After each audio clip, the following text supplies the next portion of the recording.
चूहा अगर तेल के अंदर गिरा और फिर वापस जिंदा ही निकल आया तो अब इस तेल के इस्तेमाल का शरई हुक्म क्या है?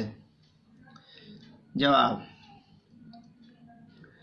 चूहा अगर तेल में गिरा था और फिर गिरने के बाद दोबारा वो चूहा जिंदा वापस निकल आया तो शरई एतबार से उस चूहे के गिरने की वजह से इस तेल को नापाक नहीं कहा जाएगा, ताहम ये तेल नापाक नहीं होगा।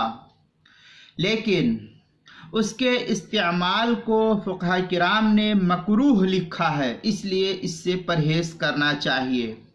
तातार खानिया और हिंदिया वगैरह की इबारत को देखने से यही मसला मालूम होता है।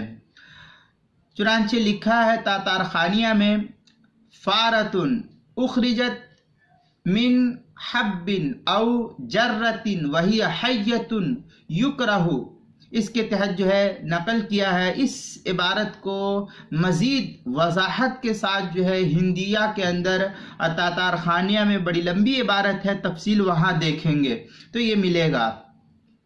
चुनांचे तातार खानिया की पहली जिल्द 333 सफ़ा मसला नंबर 626 पर इसको नकल किया है।